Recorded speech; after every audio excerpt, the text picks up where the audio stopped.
All right, this is something I don't typically talk about, but today's episode is for all the work from home moms, or maybe you want to be a work from home mom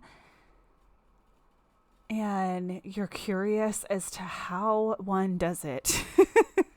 And I'm not even sure I can completely answer that question.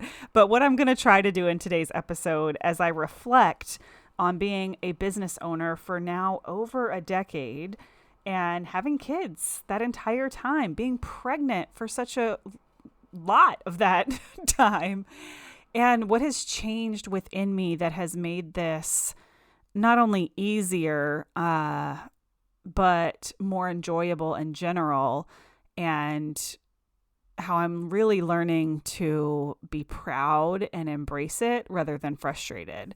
I'm going to share with you today some of my secrets to success when it comes to running a business and being the primary stay-at-home parent so that you can enjoy both.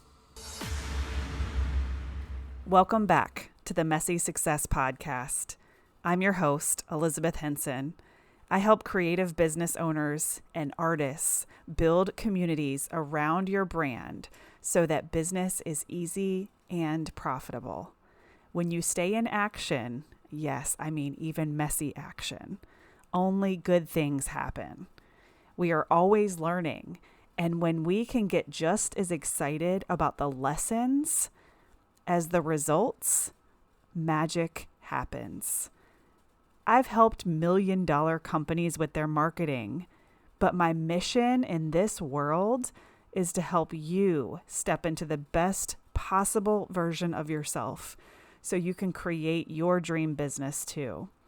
We believe in community and people over strategies and tactics. Our theme here at the Messy Success Podcast is the 1% adventure, where we're focusing on getting 1% better every single day. I want you to color outside the lines and embrace the messy journey to take daily action towards your goals. If you've noticed a plateau in your business, we've created a very quick quiz where you can find out your next best move. Head over to elizabethhenson.co/next to find out. Now let's get started.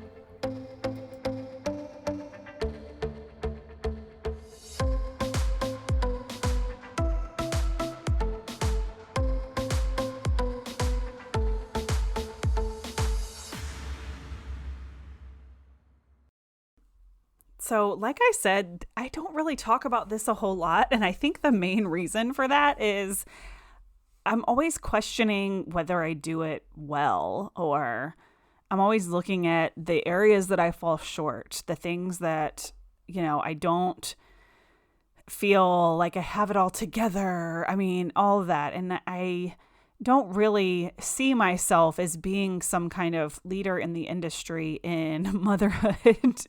See, it makes me laugh. And motherhood and business. I really love keeping them separate and letting business be business and letting motherhood be motherhood. But there is so much overlap when you are the default parent between the hours of 8 and 5. And my husband used to have a very flexible and hybrid schedule. And for a long time, I could rely on him being home Mondays and Fridays. And it has become less and less. And now he's back in the office really between 8 and 5. Very few exceptions. I mean, I have to really need him to come home for something. And he's incredibly supportive, and he gets up early and he packs the lunches and he does most of the dinners. Like he's when he is in the building, when he is home, he is definitely running the show and doing a lot of the business and a lot of the things that make it possible for me to have the sanity that I do have during the day. So definitely shout out to all of the husbands out there that are supporting their wives and showing up in that way, because he is definitely an A+ when it comes to being present, being supportive. I always laugh and say he does 55% of the parenting in the household. So I have no issues admitting that I fall short in a lot of the domestic household things. And honestly, I think a lot of that is because I'm so incredibly gifted in the work that I do, and I'm so incredibly aligned to my dharma and to what I'm on the planet to do, that there's so many things in my life that I would delegate or outsource if, he didn't really find it extremely important and prideful for us to do a lot of this ourselves. Okay, so without diving too deep into the marriage side of things, let's stay focused here, Liz. The important piece here is that I am the default stay-at-home parent between the hours of 8 and 5, like I said. So anything school-related, after-school related, when the kids are home from school, whether that's summer, spring break, teacher work days, half days, all the things. And that's probably why this is super top of mind for me today, because the kids were home today for teacher work day and they had a half day on Friday. And I either have to move mountains and ask for help, or I have to do it. Like, I have those two options.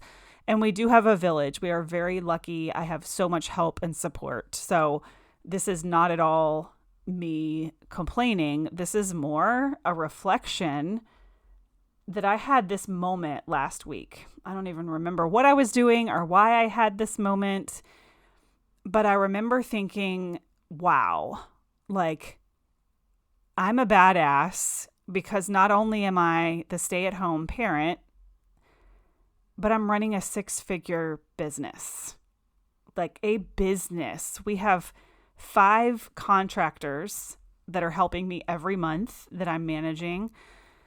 We have 15 group coaching students.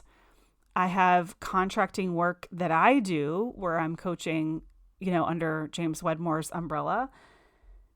And that doesn't even, mention my online course or any high ticket consulting work that I'm doing. There's so much. The podcast, content creation, hosting my monthly meetups. I am running a real business, and I've always looked at it that way, but I think I've always carried myself in a way that I wanted to fit in with the stay-at-home moms, but then also, like, I'm this badass business owner that's like very present in the entrepreneur space. And I don't know, it was a moment of reflection of like, wow, I am like not just doing this, but I'm doing it well, is what that moment of reflection was really about. Because I've spent so much of this last decade feeling like I was falling so short. And I still struggle with like, am I doing enough for my kids? Am I present enough for them? Are their little love tanks as full as they can possibly be? And I am frustrated a lot of days. I remember looking at Mark the other day and I was just like, everybody's love tank needs me. Like, if I am visible, my kids are asking me for something. And that leads to me hiding a lot. Like, I go into my bedroom and I just like lay on the bed, or I hide on the staircase. Like, I spend time in my own house trying not to be visible, because the second I walk in the door from the gym, from a workout, from a work thing, it does not matter. The second I walk in the door, it's mom and all the things that they need all at once. And there are a lot of moments that is frustrating. And I think I was making my frustrations mean that I'm not doing a good job at it. And our kids are incredible. And I will never teach a class on parenting or pretend like I even know what I'm doing when it comes to parenting. There's so many textbook things that we get quote unquote wrong. Our kids have a ton of free will around what they eat, when they eat, their screen time. But my kids are just incredible human beings. They all have just so many leadership skills in their own ways. They're all doing great in school. And I think that was really the proof that I needed to be like, man, like, you're not just doing these two things, but you're doing them both well. No, house is not clean. I'm not a cook. There's still a lot of room for improvement, but I'm doing it. Like, I am doing it, and I'm not complaining as much as I used to. I'm not feeling like the victim, like my circumstances are just overwhelming me. And I say that because I'm very fresh with like how I felt over the summer. The summer was not the greatest for me mentally, emotionally. And that wasn't because I couldn't work or wasn't working. I wasn't working as much as I would have liked to. But I read once that anxiety happens when you're not following your true gifts. And I think for me, that has always been the case because I would never really consider myself to be a super anxious person. Maybe, postpartum, I probably had some anxiety and some intrusive thoughts, but I don't think any more than the average female going through all those hormone imbalances. But since I've been on my functional medicine journey and my hormones are balanced and, I feel like most of the time I'm doing pretty well and I'm thinking pretty clearly. But I can tell a physical difference in my mind and body when I'm not living out my dharma. And that's really what I noticed over the summer was like the scales were off balance, right? And I was doing a lot more parenting and household responsibilities and a lot less of living out my dharma and my purpose. And I feel like a lot of people are going to be listening like, how is being a parent not your dharma and your purpose? I mean, of course, that's part of it. But I really feel very strongly that my personal job as a parent to my children, not everyone's job, just my sole contract is to show them, not to say to them, not to tell them or force them or put things in front of them, but to show them through my way of being what it looks like to love what you do, to make a living doing that, to find your purpose in your dharma and to live that out. And I'm just trusting that that's the best thing that I can do for them. And when they ask questions, I answer, they see things here and there. I think Gracie probably has the biggest grasp out of all of them. She's the oldest and she's also the most creative. But once I really gave myself that permission slip, like, you don't have to say all the things right as a parent. It's just doing and showing them that you can live a joyful life and all the little happy things in between. I don't know. But all I know is this episode, I really wanted to sit in this with you guys who are in this boat, because so many of the women that I work with are the primary or default parent, especially between, the hours of 8 and 5, or maybe your husband has shift work, whatever it might be. And it's not easy. And most of us don't complain or even assume that it should be any other way. And I know society has put that on us, and society is so different with women now. The expectation is that women work and still fill that stay-at-home void, right? Now, thank goodness that my household isn't super traditional in that way. Mark does a lot of the work, but during those hours of 8 and 5, like, it's all me. It's all me. Okay, so as promised, now that I feel like I've given this really big disclaimer that I'm not an expert on this, but I also am an expert in this. I've been doing it for a decade. However, please don't come to me for parenting advice because I don't know the answers. I just pray every day that I'm not screwing my children up, and I just look at them and I'm so proud of who they've become, and I say, okay, I'm doing okay. We reevaluate like that on a regular basis. But let's talk about some of my secrets to success, and not just the how I'm doing this, but the how I am doing it in a much happier way than I used to. I used to lose my mind. If we had a babysitter cancel or something didn't go my way, I mean, now the kids were a lot smaller. It is way harder to work from home when your kids are really small. I mean, Anthony, he's 5. He can play with his big sisters. You know, he can be downstairs without me. So we are kind of on another side of things. But I've been doing this for over a decade, and I've really seen a massive shift in how I handle the stress around it. That's really what this episode should be about, is how I'm handling the stress and how I'm preventing kind of outbursts and meltdowns that I used to have. And I still lose it every now and then. I'm not a perfect person, y'all. But at the end of the day, there are a couple things that I'm going to share with you that really help. Okay. Now, the first one is to set my week up for success. Success. I pronounce that funny. To set my week up for success. And what I do is I use Google Calendars, and all my meetings are set. The scheduler for my meetings is only between the hours of 10 and 2. Sometimes just between 10 and 1, depending on if I'm picking up Anthony or if someone else is picking him up.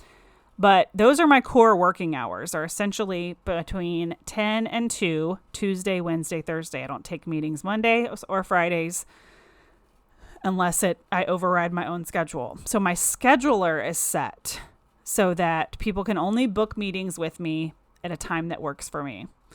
Okay. I do have later times after the kids are home and settled, because like I said, I'm on another side of parenting and I can take meetings with my kids home.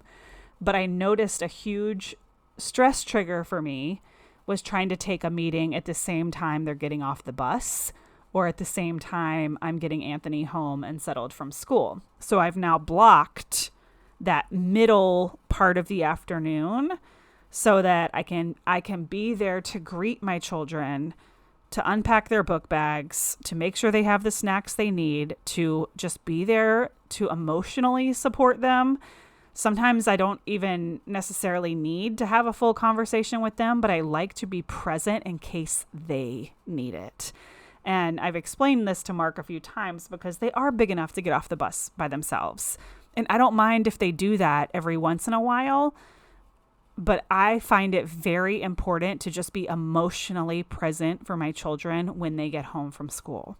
So that one-off time where they had something upsetting happen or they're getting off the bus frustrated, so few and far between with my children, but that when it does happen, that I am there. That is just so important to me. And I noticed that it was a stress trigger if I was having to be in a meeting when they were getting off the bus. So I just don't do that anymore. I have literally built my business to fit my schedule. So my meetings are already within those parameters. Okay. That automatically happens. It's automated. It's in our scheduling system and so forth.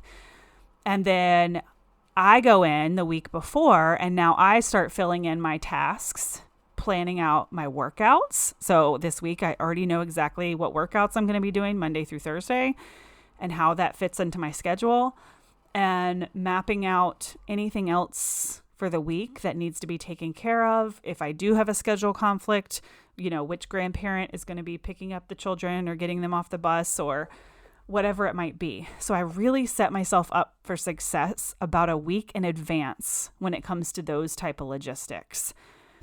Okay. I don't do a whole lot of month planning when it comes to family stuff because we all know that changes at the drop of a hat. But I would say Sunday night, I have already looked at and prepped my calendar for the week, and any schedule glitches that pertain to the kids I am taking care of. The second thing is I set myself up for each day. Now, this is something that happens in the mornings after my kids leave. And I've shared a little bit about my new morning routine this year, and it is so freaking glorious. Like, I have moments where I'm like, I freaking love my life. And I think so much of it is this change in my morning routine. So I still roll out of bed like the last minute possible. I'm work in progress, you guys. But I get my kids out the door, and by about 8 or 8:15, everyone is gone. And I take Luna for a walk, and I start my transition from being in like motherhood mode to business mode. And I do that with my journaling routines, my quiet time, my meditation, getting dressed, makeup on, ready for the day. And I don't actually touch my computer till close to 10 o'clock. And that alleviated so much stress of rushing to my computer, rushing like, oh my gosh, okay, the kids are gone. Let me sprint upstairs, and barely even like changed my clothes or anything. I'm just like rushing to my computer because I subconsciously feel like something's so important or something's going to explode if I haven't looked at it, right? And I just don't do that anymore. And I have help. My assistant Amber is in my inbox so that I have that like peace of mind that somebody has eyes on the emails, by 9 a.m. So she filters out any junk or anything I don't need to see by the time I sit down at 10. And I'm just not even stressed or worried about work. In fact, I'm able to use that intentional time to think about what do my students need from me today?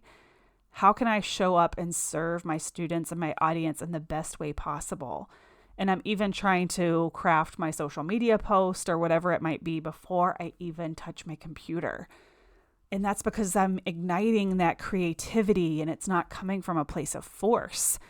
And it sounds crazy when I have such a short workday already to say I'm cutting out 2 hours of actual, finger to keyboard computer time.